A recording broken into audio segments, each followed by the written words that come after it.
உந்தன் காலில் மெட்டி போல் கூட நடப்பேன், உந்தன் கண்ணுக்குள் கண்ணீர் போல் காவல் இருப்பேன் மாலை. ஹாய் கைஸ், நான் உங்கள் Rathi. Welcome back to Lali media channel. இன்னைக்கு இந்த வீடியோவில் என்னுடைய என்டி ஸ்கேன் ரிப்போர்ட்டை தான் நான் கூட ஷேர் பண்ணிக்க போகிறேன். ஃபர்ஸ்ட் பேபிக்குமே நான் என்டி ஸ்கேன் வந்து ஃபுல்லாகவே எக்ஸ்பிளைன் பண்ணி போட்டிருப்பேன். ஸோ என்டி ஸ்கேன் வந்து எனக்கு தெரியும், எதுக்காக எடுக்கிறாங்கன்றது தெரியும். இந்த வீடியோவில் நான் கொடுத்துருக்க டீட்டெயில்ஸை வச்சு உங்களால் கெஸ் பண்ண முடியும் இல்லையா, ஜென்டர் வந்து பாய் ஆர் கேர்ள் அந்த மாதிரி முடிஞ்சிச்சு அப்படின்னா. ஸோ மறக்காமல் உங்களோட கெஸ்ஸிங்க என்னோட கமெண்ட் பாக்ஸில் சொல்லிட்டு போங்க. சரி, வாங்க வீடியோக்குள்ளே போகலாம். இதுதான் என்னோட என்டி ஸ்கேன் ரிப்போர்ட். இந்த ரிப்போர்ட்க்கு எவ்வளோ ஆச்சுன்னு கேட்டீங்கன்னா 1300 வாங்கினாங்க. ஸோ சேம் இதை நான் எக்ஸ்பிளைன் பண்ணுறேன் வாங்க. ஸோ இந்த ஸ்கேன் நமக்கு எதுக்காக எடுக்கிறாங்கன்னா, நம்ம பேபி வந்து டவுன் சிண்ட்ரோம் ஏதாச்சும் இருக்கா, அதாவது மரபணு குறைபாடு ஏதாச்சும் இருக்கா பேபிக்கு அப்படின்றத செக் பண்ணுறதுக்காக தான் இந்த ஸ்கேன் எடுக்கிறாங்க. இப்போ என்டி அப்படின்னா நியூக்ளியர் டிரான்ஸ்லூசன்சின்னு சொல்லுவாங்க. மெயினாக வந்து இந்த ஸ்கேனில் வந்துட்டு என்டி வந்து எவ்வளோ இருக்குது அப்படின்றத பார்ப்பாங்க. அதோட என்டியோட மெஷர்மெண்ட் வந்துட்டு 3 mm இருக்கணும். ஸோ அப்படி இருந்தால் பேபி வந்து நார்மலாக இருக்குது அப்படின்றது அர்த்தம். எல்எம்பி அப்படின்னா எல்லாருக்குமே தெரிஞ்சிருக்கும், உங்களோட மென்ஸ்ட்ரல் பீரியட் லாஸ்ட் கலெக்ட் வச்ச அந்த டேட் சொல்லுவாங்க. ஸோ கெஸ்டேஷனல் ஏஜ் அப்படின்னா இது நான் 13 வீக்ஸில் எடுத்திருக்கேன். எல்லாரும் சொல்லுவாங்க ஆன்டி ஸ்கேன் வந்துட்டு 3 மந்த்ஸ்க்குள்ள, அதாவது 12 வீக்ஸ்க்குள்ளே இருக்கும் அப்படின்னு சொல்லிட்டு. அப்படிலாம் கிடையாது. 7 to 13 இல்லை 14 வீக்ஸ்க்குள்ளே எடுக்கிறாங்க. நெக்ஸ்ட் வந்து பார்த்தீங்கன்னா இடிடி, அதாவது எஸ்டிமேட் டெலிவரி டேட். ஸோ நீங்கள் கொடுத்துருக்க எல்எம்பி வச்சு அவங்க ஒரு எஸ்டிமேட் டெலிவரி டேட் சொல்லுவாங்க. ஸோ இவங்க வந்துட்டு டேட் தப்பாக போட்டிருக்காங்க. ஸோ அதை மாற்றி வச்சிருக்கேன். 17 இந்த ஜூன் மாதம் தான் கொடுத்துருக்காங்க டேட்டு. நெக்ஸ்ட் வந்து பார்த்தீங்கன்னா அல்ட்ராசவுண்ட் மூலியமாக தான் நமக்கு இந்த ஸ்கேன் எடுக்கிறாங்க. ஸோ நெக்ஸ்ட் வந்து observation, a single live intrauterine pregnancy in unstable live with active fetal movements and cardiac activity noted. So baby வந்துட்டு சிங்கிள் பேபி தான் இருக்காங்க. ஆனால் அந்த பேபி வந்து எப்படி இருக்கு அப்படின்னா அன்ஸ்டேபிளாக இருக்கு. இப்போ வந்து சொல்லுவாங்க இல்லைங்களா, பிரெக்னன்சியில் வந்துட்டு பொசிஷன் சொல்லுவாங்க, செப்பலைக் அண்ட் பிரீச் அந்த மாதிரி சொல்லுவாங்க இல்லையா.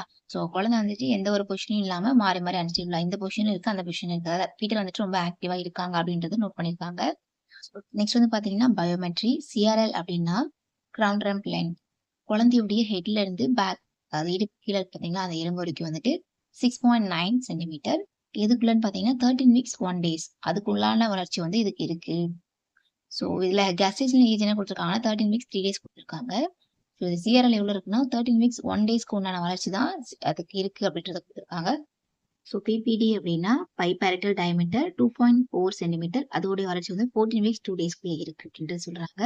ஸோ பைபேரட்டல் டயமீட்டர் அப்படின்னா ஒன்றும் இல்லைங்க, குழந்தையோட வெயிட் அதோடைய ஓவரால் பாடி பார்ட்ஸ் தாங்க சொல்றாங்க. ஸோ ஹெச்சிசி அப்படின்றது ஹெட் சர்க்கியூஃபரன்ஸ். ஸோ குழந்தையுடைய தலை சுற்றளவு. ஸோ 9.5 சென்டிமீட்டர் இருக்கு. 14 வீக் 3 daysக்கு உண்டான வளர்ச்சி அது இருக்கு அப்படின்றத சொல்லியிருக்காங்க. ஏசி அப்படின்றது அப்டாமினல் சர்க்கம்ஃபரன்ஸ், அதாவது குழந்தையுடைய வயிற்று சுற்றியுள்ள பகுதின்னு சொல்லுவாங்க. So 7.1 centimetre. 13 வீக்ஸ் 5 days கூட்டானது இருக்கு அப்படின்னு சொல்லியிருக்காங்க. So F1 femur length. நம்ம உடம்புலேயே வந்துட்டு பார்த்தீங்கன்னா நம்மளோட தொடை எலும்புகள் இருக்குங்க இல்லையா, கால், அந்த தான் வந்துட்டு ரொம்ப நீளமான எலும்புன்னு சொல்லுவாங்க. ஸோ அது வந்து எவ்வளோ இருக்குன்னா 1.18 சென்டிமீட்டர். 13 வீக்ஸ் 3 daysக்கு உண்டான வளர்ச்சி அதில் இருக்கு அப்படின்றது சொல்லியிருக்காங்க. ஸோ நெக்ஸ்ட் வந்து பார்த்தீங்கன்னா ஃபீட்டல் ஹார்ட் ரேட் 149 ppm இருக்கு, ரெகுலராக இருக்கு, ஓகேவா இருக்கு அப்படின்றது சொல்லியிருக்காங்க. ஸோ நான் ஆல்ரெடி சொல்லியிருந்தேன் என்டியோட மெஷர்மெண்ட்காக தான் இந்த ஸ்கேன் நம்ம எடுக்கிறோம் அப்படின்னு சொல்லிட்டு. 3 mm இருக்கணும், 1.7 இருக்கு. ஸோ நார்மல் தான். ஸோ குழந்தைக்கு எந்த விதமான மரபணு குறைபாடுகளும் இல்லை அப்படின்றத கன்ஃபார்ம் பண்ணியிருக்காங்க. ஸோ நாசல் போன் வந்து ப்ரெசென்ட். இதில் வந்து என்டிக்கு அப்புறம் பார்க்குறது என்னன்னு கேட்டிங்கன்னா நாசல் போன், அதாவது நம்ம குழந்தையுடைய மூக்கோட தண்டுவடை வந்து விசிபிளாக தெரியுதா அப்படின்றத பார்ப்பாங்க. ஸோ ப்ரெசென்ட்டில் இருக்குது அப்படின்றத காமிச்சிருக்காங்க. So 3 months. நெக்ஸ்ட் வந்துட்டு ப்ரீமேக்ஸிலரி ட்ரையாங்கல் நார்மலாக இருக்குன்னு சொல்லியிருக்காங்க. ஸோ இதில் ப்ரீமேக்ஸிலரின்னு எதை சொல்கிறாங்கன்னா, ஸோ நாசல் போனுக்கு அப்புறம் விசிபிளாக தெரியுறது என்னன்னு கேட்டிங்கன்னா, ஸோ குழந்தையோட 2 கன்னங்கள் ப்ளஸ் லிப்ஸ். ஸோ அது வந்து ட்ரையாங்கல் ஷேப் தான் இல்லையா. ஸோ 2 கன்னங்கள் இருக்கும், கீழே வந்து லிப்ஸ் இருக்கும். ஸோ அதை வந்து ட்ரையாங்கல் ஷேப். ஸோ அதுதான் நார்மல் சொல்லியிருக்காங்க. டக்டஸ் வெனோசஸ் ஃப்ளோ நார்மல் பேட்டர்னில் இருக்குது அப்படின்ட்டு சொல்லியிருக்காங்க. ஸோ அதாவது ஒரு ஏர் ஃப்ளோ. ஸோ குழந்தையோட ஹார்ட் பீட்க்கு ஆக்சிஜன் வந்து தேவையான அளவில் ஏர் ஃப்ளோவாக போயிட்டு இருக்கு அப்படின்றது இதில் வந்துட்டு மென்ஷன் பண்ணியிருக்காங்க. ரைனன் calvarium normal for gestational age. So நார்மலாக இருக்குது அப்படின்னு கொடுத்துருக்காங்க. ஸோ மூளையை சேஃபாக பார்த்துக்கிறதுக்காக தான் அந்த கல்வேரியம் அப்படின்றது இருக்குது. ஸோ மூளையோட சேஃப்டி. அதுக்கு மேலே வந்து மண்டையோட்டின் மேல் பகுதியில் இது இருக்குது, நார்மலாக இருக்குது அப்படின்றது சொல்லியிருக்காங்க. ஸோ அம்பிளிக்கல் கார்ட் 3 vessels கார்டுன்னு கொடுத்துருக்காங்க. ஸோ அம்பிளிக்கில் வந்து 3 vessels இருக்குது. அம்பிளிக்கல் கார்டுன்றது குழந்தையோட துப்புள் கொடி தான் சொல்லுவாங்க. ஸோ குழந்தையோட துப்புள் கொடியிலிருந்து தான் வந்துட்டு பிளசண்டாலேருந்து குழந்தைக்கு வந்து தேவையான ஸ்ட்ரென்த் எல்லாமே போயிட்டுருக்கும். வெசல்ஸ் கார்டு என்ன மீன் பண்ணுது அப்படின்னா வெயின்ஸ் அண்ட் ஆர்டரியல், அதாவது நரம்புகள் தமனிகள் நம்ம படிச்சிருக்கோம் இல்லையா. ஸோ அது எதுக்குன்னா கிளீன் பண்ணுறதுக்காக, துப்புள் கொடி கிளீன் பண்ணுறதுக்காக அது யூஸ் ஆகுது. ஸோ ஒரு நரம்பும் 2 தமனியும் வந்துட்டு அங்கே இருக்குது அப்படின்றது சொல்லியிருக்காங்க. ஸோ அப்டாமினுடைய வால் வந்துட்டு ஆன்டீரியர்னா ஸோ நீங்கள் ஸ்டடி பண்ணியிருப்பீங்க anterior, posterior, ஃபண்டல் and low lying அந்த மாதிரி படிச்சிருப்பீங்க. ஸோ நான் சைடில் வந்து ஒரு இமேஜ் கொடுக்குறேன். கடைசியாக வந்து எக்ஸ்பிளைன் பண்ணுறேன் ஆன்டீரியர் அப்படின்னா என்னன்னு சொல்லிட்டு. ஸோ கார்டியக் சீட்டஸ் வந்து நார்மல். கார்டியக் சீட்டஸ்னா ஒன்றும் இல்லைங்க. The heart is normally located on the left side. So எல்லாருக்குமே வந்துட்டு லெஃப்ட் சைடில் தான் வந்துட்டு ஹார்ட் லொக்கேட் ஆயிருக்கும். ஸோ அது வந்துட்டு கரெக்டான பொசிஷனில் தான் இருக்கு அப்படின்றத கன்ஃபார்ம் பண்ணியிருக்காங்க. ஸோ குழந்தைக்கு வந்துட்டு ஸ்டொமக் அண்ட் யூரினரி பிளாடர் வந்துட்டு ப்ரெசென்ட் ஆயிருக்கு அப்படின்றத மென்ஷன் பண்ணியிருக்காங்க. Bilateral upper and lower limbs present அப்படின்றது கொடுத்துருக்காங்க. ஸோ இதில் என்ன சொல்ல வராங்கன்னா லோயர் லிம்ஸ் அப்படின்னா அதாவது கீழே கால், தொடை அதை வந்துட்டு மென்ஷன் பண்ணுறாங்க. ஸோ அப்பர் வந்துட்டு என்னன்னா நம்ம கை இருக்குங்க இல்லையா, ஸோ முன் கை இல்லை கையிலேயே வந்துட்டு முட்டி இருக்கும். ஸோ அதெல்லாம் வந்துட்டு கரெக்டாக ப்ரெசென்ட் ஆயிருக்கு, அதோட இடத்துல அது ப்ரெசென்ட் ஆயிருக்கு அப்படின்றது சொல்லியிருக்காங்க. ஸ்பைன் வந்துட்டு no obvious open neural tube defect. So முதுகெலும்பும் தென் வந்துட்டு மூளையும் வந்துட்டு கரெக்டான பொசிஷன்ல உருவாகி இருக்கு.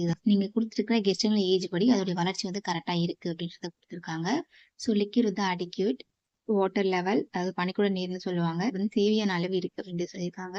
ஸோ பிளசென்டல் பொசிஷன் வந்து ஃபண்டல் ஆன்டீரியர். நான் இதை எக்ஸ்பிளைன் பண்றேன், இதை முடிச்சுட்டு எக்ஸ்பிளைன் பண்றேன். ஸோ நெக்ஸ்ட் வந்து cervix length. So cervix length அப்படின்னா நம்மளுடைய கர்ப்பப்பை வாய் தாங்க. ஸோ இது வந்து 2.5க்கு கீழே போகக்கூடாது, 2.5க்கு மேலே தான் இருக்கணும்.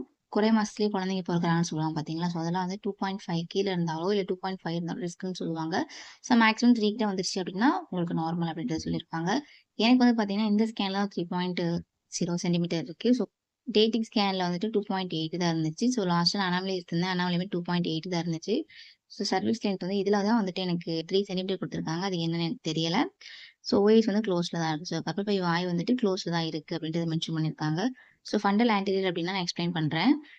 ஸோ சைடில் வந்து நான் உங்களுக்கு ஒரு இமேஜ் கொடுக்குறேன். நான் ஆல்ரெடி ஒரு எக்ஸ்பிளைன் பண்ணி போகிறேன், சைடில் வந்து இமேஜும் கொடுக்குறேன். ஸோ இது வந்துட்டு கர்ப்பப்பைன்னு வச்சுக்கோங்க. ஸோ அந்த கர்ப்பப்பையில் பேபி வந்துட்டு இங்கே இருக்காங்க. ஸோ சென்டரில் இது வந்து பேபின்னு வச்சுக்கோங்க. அதாவது நீங்கள் எந்த சைடு நிற்கிறீங்க, இது வந்து உங்களோட ஸ்டொமக் சரிங்களா. அந்த சைடில் இருக்குது உங்களோட ஸ்டொமக், பேபி வந்து உங்களை பார்த்தபடி இருக்காங்க. இது வந்து உங்களோட அம்பிளிக்கல், அதாவது நம்மளோட தொப்புள்னு வச்சுக்கோங்க சரிங்களா. ஸோ பேபின்றவங்க வந்துட்டு நம்மளை பார்த்தபடி தான் இருப்பாங்க. ஸோ இது வந்து குழந்தையோட ஹெட் வந்துட்டு உங்களை பார்த்தபடி இருக்கு அப்படின்றத வச்சுக்கோங்க. இது உங்களோட முன்பக்க வயிறு. ஸோ அம்பிளிக்கல் இருக்கு இல்லையா, ஸோ இது வந்து முன்பக்க வயிறு. ஸோ இந்த சைடில் அதாவது பேபி வந்து உங்களை பார்த்தபடி இருக்காங்க, பேபிக்கு பேக் சைடில் வந்துட்டு நஞ்சுக்குடி ப்ரெசென்ட் ஆகிருக்கு அப்படின்னா அது வந்து ஆன்டீரியர். உங்களோட ஸ்டொமக்கு மேல் பகுதியில் இருக்கு நஞ்சுக்குடி அப்படின்னா அது வந்துட்டு ஃபண்டல் அப்படின்னு சொல்லுவாங்க. ஸோ இது வந்து குழந்தையோட முன்புறம். ஸோ குழந்தைக்கு முன்புறம் இருக்கு அப்படின்னா அதை வந்துட்டு போஸ்டீரியர் அப்படின்னு சொல்லுவாங்க. இது வந்து பிளசென்டல் பொசிஷன் தான் எக்ஸ்பிளைன் பண்ணிட்டு இருக்கேன் உங்கள்கிட்ட.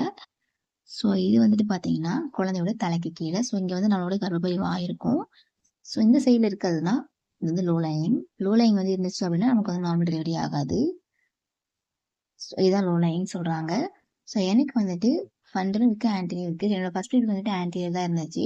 இப்போ தான் வந்து ஃபண்டல் ஆன்டீரியர் சொல்லியிருக்காங்க. ஸோ ஃபண்டல் ஆன்டீரியர் அப்படின்னா ஸோ ஆன்டீரியரும் ஃபண்டலும் சேர்ற இடம் இது இந்த சைடில் பார்த்தா இதுதாங்க ஃபண்டல் ஆன்டீரியர். ஃபண்டல் போஸ்டீரியர் அப்படின்னா ஸோ சைடில் இந்த பக்கம் இருந்துச்சு அப்படின்னா அது வந்து ஃபண்டல் போஸ்டீரியர். ஸோ அவ்வளோதாங்க. நான் கையில் வந்து ஒரு இமேஜ் கொடுக்குறேன். இதுதான் எனக்கு தெரிஞ்சது, நான் உங்களுக்கு எக்ஸ்பிளைன் பண்ணியிருக்கேன். ஸோ நான் எதுக்கும் ஒரு சைடில் வந்து இமேஜ் கொடுக்குறேன் உங்களுக்கு ஈஸியாக அண்டர்ஸ்டாண்ட் ஆகிற மாதிரி. ஸோ லாஸ்ட்டாக வந்து impression. So single live intrauterine gestation of 13 to 14 weeks maturity.